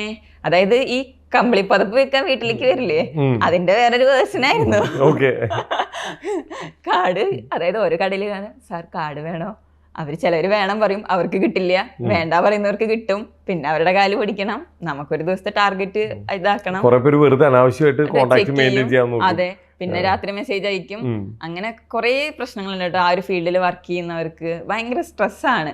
പക്ഷെ എനിക്കതുകൊണ്ട് ഇപ്പൊ ഒന്നുമില്ല. എനിക്ക് ഈ പറഞ്ഞ മാതിരി സോഷ്യൽ മീഡിയ ഹാൻഡിൽ ഇല്ല, അല്ലെങ്കിൽ ഒരു ബിസിനസ്സിൽ എന്തെങ്കിലും ഒരു പാർട്ടില്ലെങ്കിലും ഏത് ജോലി വേണമെങ്കിലും ചെയ്യാൻ പറ്റും. ഒറ്റ കാര്യം, ഇപ്പൊ ഈ ഫീൽഡ് വർക്ക് ചെയ്യുന്ന പെൺകുട്ടികൾ, ആൺകുട്ടികളും എല്ലാവരും ഇത് കഷ്ടപ്പെടുകയാണ്. പക്ഷെ പെൺകുട്ടികൾ കുറച്ചും കൂടി ഓവറായിട്ട് കുറെ സംഭവങ്ങൾ ഫേസ് ചെയ്യേണ്ടി വരും. ഭയങ്കര കഷ്ടപ്പാടാണ്. എന്റെ ടീമിൽ തന്നെ ഞാൻ മാത്രമായിരുന്നു ഫീൽഡ് വർക്ക്. ഞാനൊരു 5 ജില്ലയൊക്കെ ഒറ്റയ്ക്ക് പോയി കവർ ചെയ്തിട്ടുണ്ട്. അതായത് രാവിലെ ഷൊർണൂരിലുള്ള ഇത് കിട്ടുമല്ലോ, ട്രെയിൻ കിട്ടുമല്ലോ, എറണാകുളം കയറും. എറണാകുളം ഒരു പെർട്ടിക്കുലർ ഏരിയ, അല്ല ഒന്നെങ്കിൽ കടവന്ത്ര, വൈറ്റില ഫോക്കസ് ചെയ്യും. ഓരോ കടയിൽ നിന്ന് തുടങ്ങും ഒറ്റയ്ക്ക്. ഒരു കാർഡ് കിട്ടി കഴിഞ്ഞാലാണ് ഫുഡ് കഴിക്കുക. നമുക്ക് അപ്പോഴൊരു സമാധാനമാവും. ചില ദിവസങ്ങളിൽ 5-6 കാർഡ് കിട്ടും. അപ്പൊ പിന്നെ 2-3 ദിവസം വർക്ക് ചെയ്യില്ല. അതിപ്പോ ഇപ്പൊ ഞാൻ പറയാണ്, അപ്പൊ അവർക്ക് അറിയുന്നുണ്ടായിരുന്നില്ല. അങ്ങനെ ഒരു ഫീൽഡ് വർക്കിന് അങ്ങനത്തെ ഒരു ഗുണമുണ്ട്. പക്ഷെ ഈ പറഞ്ഞ മാതിരി ഞാനായിരുന്നു അപ്പൊ ഫീൽഡിൽ ഒറ്റയ്ക്ക് പോയി ജോലി ചെയ്തിട്ടുണ്ടായിരുന്നു. എന്തൊക്കെ ഫേസ് ചെയ്യേണ്ടി വന്നിട്ടുണ്ട്? കുറച്ച് ഭയങ്കര ബുദ്ധിമുട്ടായിട്ട് തോന്നിയത്, ഈ പറഞ്ഞ മാതിരി ഞാനൊരു സ്റ്റുഡിയോയില് പോയിട്ട് കാർഡ് ചോദിച്ചപ്പോ പുള്ളി കുറെ നേരം ഇരുന്ന് അതിൻ്റെ ഉള്ളിൽ ഇരുന്ന് സംസാരിച്ചിട്ട് നമുക്ക് പുറത്തിറങ്ങാൻ പറ്റാത്ത രീതിയിൽ ലോക്കായി പോയി. അതായത് പുള്ളി സംസാരിച്ചോണ്ടിരിക്കുക, എനിക്ക് ടെൻഷനായി. പുള്ളി കാർഡ് വേണം ചോദിച്ചാൽ കാർഡ് വേണ്ടേ, ഇന്ന് ഇങ്ങനെ ഇരുന്ന് സംസാരിച്ചോണ്ടേ ഇരിക്കുക. പിന്നെ കുറച്ച് കഴിഞ്ഞപ്പോഴേക്കും ഞാൻ പറഞ്ഞു, എനിക്ക് ഭയങ്കര പേടിയാണ് കേട്ടോ എപ്പോഴും. എന്നാ ജ്യൂസ് പറയാ പറഞ്ഞു. എനിക്ക് ജ്യൂസ് എന്തെങ്കിലും ഇട്ട് തരുമോ? അതെനിക്ക് ഭയങ്കര പേടിയായിരുന്നു. പിന്നെ ഞാൻ അങ്ങനെ അടച്ചിട്ട റൂമുകളിൽ കയറില്ല. പുറത്ത് നിന്നിട്ട് സാർ കാർഡ് വേണോ ചോദിക്കും, വേണം പറഞ്ഞതിന് പുറത്ത് നിന്ന് ചെയ്ത് നോക്കും. കേറി ഇരിക്കില്ല ഒരു ഷോപ്പിന്റെ ഉള്ളില്. എന്തൊക്കെ ഉണ്ടെങ്കിലും ഉള്ളിൽ നല്ല പേടിയുണ്ടല്ലേ? എനിക്ക് നല്ല പേടി. ചിലവര് വിചാരിക്കും ഈ ഫീൽഡിൽ നിൽക്കണവർക്ക് ഭയങ്കര ധൈര്യമാണ്. പക്ഷെ ധൈര്യം വേണം, എല്ലാത്തിനും പേടിച്ച് നിൽക്കരുത്. എന്നാലും എപ്പോഴും എന്തെങ്കിലും സംഭവിച്ചാലെന്നുള്ളൊരു സംഭവം കൂടെ വെച്ച് കഴിഞ്ഞാൽ കുറച്ചുകൂടെ നമുക്ക് സേഫ് ആയിട്ട് നിൽക്കാം. അതുപോലെ ചിലരൊക്കെ ഭയങ്കര മോശമായിട്ട് ഒന്നുമില്ല, ഒരുമാതിരി ഭയങ്കര റൂഡായിട്ടൊക്കെ. അതായത് കാടുന്നാ പറഞ്ഞത് പൊക്കോ നിങ്ങളെ കൊണ്ട് ശല്യ. എനിക്ക് പാവം തോന്നാറുണ്ട് ഈ മോളുകളിലൊക്കെ ആണെങ്കിൽ. നമ്മൾ ചെയ്തൊരു ജോലിയല്ലേ ഒക്കെ നിന്ന് മോളിലൊക്കെ ആകുമ്പോ പിന്നെ AC ഒക്കെ ഉണ്ട്. ഈ പറഞ്ഞ മാതിരി ഫീൽഡിൽ പോകുന്നവർക്ക് നമുക്ക് ഫുഡ് കഴിക്കാൻ പോലും ഒരു പെർട്ടിക്കുലർ പ്ലേസ് ഇല്ല. അപ്പൊ നമുക്ക് ഹോട്ടലിൽ നിന്ന് കഴിക്കാന്നുള്ളതേ ഉള്ളൂ. അപ്പൊ അതൊരു എക്സ്പെൻസ് ആണ്. അങ്ങനെ ആ സമയത്താണ് ഞാനാണെങ്കിൽ നല്ല ടയേർഡായി പോയായിരുന്നേ. പിന്നെ ഈ പറഞ്ഞ മാതിരി ബാങ്ക് ഫീൽഡിൽ ആദ്യം തന്നെ കയറിയപ്പോ എന്തൊക്കെയായാലും വീട്ടുകാർക്ക് പറയുമ്പോ മോള് ബാങ്കിലാ അത് വന്നു. അപ്പൊ എനിക്ക് പെട്ടെന്ന് ജോലി നിർത്താനും പറ്റണില്ല. അയ്യോ ഇനി എന്ത് ചെയ്യും? അങ്ങനെ കുറച്ചിങ്ങനെ സ്ട്രഗിൾ ചെയ്ത് ഇനി എന്തെങ്കിലും ആട്ടെ എനിക്കിനി പറ്റില്ല പറഞ്ഞിട്ടാണ് നിർത്തി ഞാൻ. ഓക്കെ, എന്തായാലും എല്ലാം നല്ല തീരുമാനങ്ങളെല്ലാം നല്ലതായില്ലേ? ഒരു സൈഡിൽ നിന്ന് നല്ല കഷ്ടപ്പാടിൽ നിന്ന് വന്നതാണ്. നല്ല കഷ്ടപ്പാടിൽ നിന്ന് വന്ന് എന്താ പറയുക, സ്വന്തമായിട്ട് തന്നെ അധ്വാനിച്ച് നേടിയൊരു പൊസിഷനിൽ ഇപ്പോൾ എത്തി നിൽക്കുന്നത്. അപ്പോൾ വളരെ ഒരു പ്രൗഡ് മൊമെന്റ് തന്നെയാണ്. എനിക്ക് സത്യം ഭയങ്കര റെസ്പെക്ട് ചെയ്യുന്നു. കാരണം എന്തൊക്കെയാണെങ്കിലും ജോലി ചെയ്തിട്ടാണ് സഞ്ജു ഇവിടം വരെ എത്തിയത്. ഇനി മുമ്പോട്ടുള്ള യാത്രകളും ഇതുപോലെ തന്നെ ആവണം, അതുപോലെ തന്നെ ആവട്ടെ. ഇപ്പൊ ആരെങ്കിലും ഒക്കെ ചീത്ത വിളിക്കുന്നവർ ഇത് കാണുന്നുണ്ടെങ്കിൽ ഇപ്പോഴും അനാവശ്യമായിട്ട് എന്താ പറയാ, അത് ആരുടെ വീഡിയോ ഇട്ടാലും ചീത്ത വിളിക്കുന്ന കുറച്ച് ആൾക്കാരണം. അതിനോട് അതെ പറയാനുള്ളത്, എന്താ പറയാ, വായിൽ സ്വർണ്ണക്കരണ്ടി ആയിട്ട് ഇടിച്ച ആൾക്കാരൊന്നും അല്ല എല്ലാവരും. ഇപ്പൊ കുട്ടിയൊക്കെ എന്ന് പറഞ്ഞാൽ വളരെ ചെറുപ്പത്തിലെ ഒരുപാട് കഷ്ടപ്പാടിന്ന് വളർന്നു വന്നിട്ട് ഒറ്റയ്ക്ക് തന്നെയാണ് ഇവിടം വരെ എത്തിച്ചേക്കുന്നത്. എന്തായാലും ഇത് കണ്ട് ഒരുപാട് പേർക്ക് അതൊരു പ്രചോദനം ആവട്ടെ. കാരണം സോഷ്യൽ മീഡിയ നല്ല രീതിയിൽ ഉപയോഗിക്കാം, നല്ല രീതിയിൽ ഉപയോഗിച്ച് നല്ല രീതിയിൽ ഏണിങ്സ് ഉണ്ടാക്കാം. നമ്മളൊരു 9 to 5 ജോബിനേക്കാൾ നല്ല രീതിയിൽ അതൊന്ന് ജസ്റ്റ് ഒന്ന് പറഞ്ഞത് സോഷ്യൽ മീഡിയ വഴി നമുക്ക് ഏണിങ്സ് ഉണ്ടാക്കാൻ പറ്റും. അതെ, ഇപ്പൊ നമ്മൾ നല്ല രീതിയിൽ വീഡിയോസ് ഇട്ട് തുടങ്ങി കഴിഞ്ഞാൽ നമുക്ക് നല്ല രീതിയിൽ റീച്ച് കിട്ടും. ഇൻസ്റ്റാഗ്രാമിൽ തന്നെ ഇപ്പൊ നിങ്ങൾ യൂട്യൂബിൽ ഇട്ട് കഴിഞ്ഞാൽ യൂട്യൂബ് ആയിട്ട് ഫണ്ട് തരികയും ചെയ്യും, പ്രൊമോഷൻസും വരും. ഇപ്പൊ ഇൻസ്റ്റാഗ്രാമിലാണ് നിങ്ങൾ ഫോക്കസ് ചെയ്യുന്നതെങ്കിൽ റീച്ച് കിട്ടിക്കഴിഞ്ഞാൽ പല ബ്രാൻഡുകളും കോൺടാക്ട് ചെയ്യും. അപ്പൊ നിങ്ങൾക്ക് നിങ്ങളുടെ അക്കൗണ്ടിനനുസരിച്ച്, അക്കൗണ്ട് നല്ല റീച്ച് ഉണ്ട്, മില്യൺസ് ആണ് വ്യൂ എങ്കിൽ നിങ്ങൾക്ക് ഡിമാൻഡ് ചെയ്യാം, എൻ്റെ പേയ്മെന്റ് ഇത്രയാണ്, ഇത്ര 20K ആണ് ഒരു വീഡിയോക്ക്, നിങ്ങൾക്ക് ഡിമാൻഡ് ചെയ്യാം. നമ്മൾ ചിലപ്പോൾ ഒരു 9 to 5 ജോബിന് 20,000 രൂപ 15,000 രൂപ സാലറി എന്ന് പറയുമ്പോൾ നമുക്ക് ഒരു മാസത്തേക്കാണ്. അതിൽ നമ്മളുടെ ട്രാവല്, ഫുഡ്, EMIs ഒക്കെ കഴിഞ്ഞ് വരുമ്പോഴേക്കും ഭയങ്കര സ്ട്രഗിൾ ആയിരിക്കും ആളുകൾക്ക്. ഇത് പറഞ്ഞാൽ ഒരു വീഡിയോക്ക് അങ്ങനെ കിട്ടിക്കഴിഞ്ഞാൽ ചിലപ്പോൾ എല്ലാ മാസവും ഇത്രയും വീഡിയോ കിട്ടില്ല. അതുകൊണ്ടാണ് നമ്മൾ അക്കൗണ്ട് എല്ലാവരും റീച്ച് ആക്കാൻ വേണ്ടിയിട്ട് എല്ലാവരും വീഡിയോസ് ഇടുന്നത് എന്നും. അല്ലാതെ നമ്മൾ പണിയില്ലാത്തതുകൊണ്ടല്ലേ വീഡിയോസ്. നമുക്ക് പൈസ എപ്പോഴും വീഡിയോസ് ഇട്ടുകൊണ്ടിരിക്കണം. ഇപ്പൊ നമ്മൾ ഈ വർക്ക് ചെയ്യുന്നത് കൊണ്ട് ഈ പറഞ്ഞ മാതിരി എന്നും വീഡിയോസ് ഇടാൻ പറ്റാതെ ഇപ്പൊ എന്റെ അക്കൗണ്ട് നല്ല റീച്ച് പോയി, ഫണ്ട് കിട്ടുന്നത് കുറഞ്ഞു. അപ്പൊ ഞാൻ ഇടയ്ക്ക് വെച്ചൊരു ട്രാൻസിഷൻ ഇട്ടപ്പോ അത് കയറി.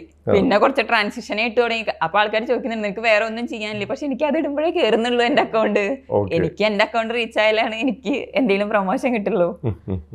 ഞാനത് മാത്രമേ നോക്കിയുള്ളൂ. ഇപ്പൊ ഞാനൊരു ട്രാൻസിഷൻ ചെയ്തോണ്ട് ആർക്കും ഒരു ഉപദ്രവം വരാൻ പോകുന്നില്ല. അതാണ് ഞാൻ വിചാരിക്കുന്നത്. ആരുടെ വീട്ടിലോ ഒരു പ്രശ്നമോ ഒരാളുടെ മനസ്സമാധാനമോ ഞാനൊരു ട്രാൻസിഷൻ ഉണ്ടാവുന്നില്ല. അപ്പൊ ആർക്കും ഉപദ്രവം ഇല്ലാത്ത പക്ഷം ഞാനത് ചെയ്യണോണ്ട് ഒരു കുഴപ്പമില്ല. സോഷ്യൽ മീഡിയ മര്യാദക്ക് യൂസ് ചെയ്യുന്ന എല്ലാവർക്കും, ഇപ്പൊ വീട്ടിലിരിക്കുന്ന വീട്ടമ്മമാർക്ക് കുക്കിംഗ് അങ്ങനെയൊക്കെ ചെയ്ത് കഴിഞ്ഞാൽ ആ ബ്രാൻഡുകൾ കോണ്ടാക്ട് ചെയ്യും. അപ്പൊ നല്ല രീതിയിൽ പേയ്മെന്റ് മേടിക്കുക, സെറ്റ് ആവാം. പിന്നെ എനിക്ക് പറയാനുള്ളത്, എനിക്കൊരു പറ്റിയ മണ്ടത്തിന് എന്ന് പറഞ്ഞു കഴിഞ്ഞാൽ നല്ല ഫോണാവട്ടെ, നല്ല ട്രൈപോഡ് കിട്ടട്ടെ, അതൊക്കെ കിട്ടിയിട്ട് വീഡിയോ ചെയ്യാം, യൂട്യൂബ് തുടങ്ങാന്ന് വിചാരിച്ചിരുന്നു ഞാൻ. അങ്ങനെ ഇരിക്കുന്നുണ്ടെങ്കിൽ നിങ്ങൾ അങ്ങനെ ചെയ്യരുത്. ഏത് ഫോണാ കയ്യിലുള്ളേ, നിങ്ങൾക്ക് ഇത് ചെയ്യാൻ ഇഷ്ടമുണ്ടെങ്കിൽ നിങ്ങളത് ചെയ്യാം.